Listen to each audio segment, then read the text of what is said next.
বলিউডে কিছু কিছু গল্প থাকে যেগুলো সময় পেরিয়ে গেলেও পুরনো হয় না, বরং ধীরে ধীরে হয়ে ওঠে রহস্যময় আরো আলোচিত।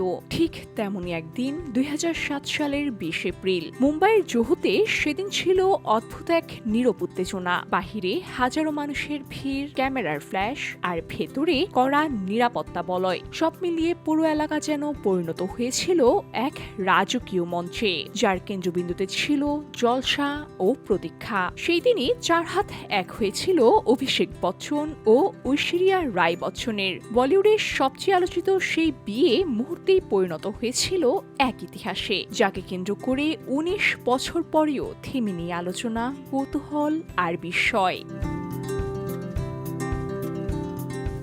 সোশ্যাল মিডিয়ার যুগ তখনও শুরু হয়নি, তাই এই বিয়েকে ঘিরে ছিল সীমাহীন রহস্য। কি পড়েছেন ঐশ্বরিয়া, কতটা বিলাসবহুল ছিল সেই আয়োজন, আর কতটা রাজকীয় ছিল সেই মুহূর্ত, সবকিছুই ছিল আলোচনার কেন্দ্রবিন্দুতে। পরে যখন ছবিগুলো প্রকাশ্যে আসে তখন চমকে ওঠে সবাই। ডিজাইনার নিতালুল্লাহ এর তৈরি একটি শাড়ি, যার মূল্য প্রায় ৯০ লাখ টাকা, হীরা আর সোনার ভরি গয়না, হীরা আর সোনার ভারী গয়না, আর জয়া ও অভিষেক বচ্চনের দেয়া কোটি টাকার মঙ্গলসূত্র, সব মিলিয়ে যেন তৈরি হয়েছিল এক রাজকীয় ফ্যাশন স্টেটমেন্ট, যা আজও বলিউডের ইতিহাসে আইকনিক।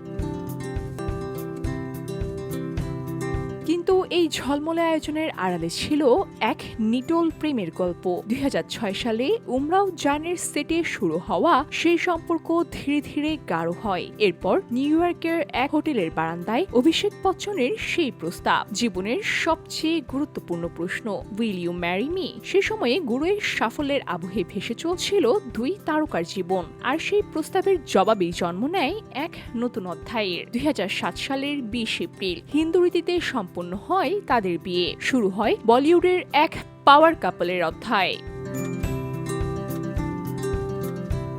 ২০১১ সালে আরাধ্যা বচ্চনের জন্মের পর বদলে যায় জীবনের অগ্রাধিকার। ক্যামেরার ঝলমলে আলো থেকে দূরে সরে গিয়ে পরিবারই হয়ে ওঠে তাদের পৃথিবীর প্রধান কেন্দ্র। তবে এই গল্প এখানেই থেমে থাকার মতো নয়। মাঝে মাঝে বিচ্ছেদের গুঞ্জন উঠেছে, ছড়িয়েছে নানা জল্পনা, কিন্তু প্রতিবারই সব প্রশ্নের জবাব এসেছে একসঙ্গে উপস্থিতি, একসঙ্গে পথ চলার মধ্য দিয়ে। ১৯ বছর পর দাঁড়িয়ে সবাই তাদেরকে আজও একটাই প্রশ্ন করে, এত সম্পর্ক ভাঙার ভিড়ে কিভাবে এখনো অটুট এই রাজকীয় প্রেমগাথা?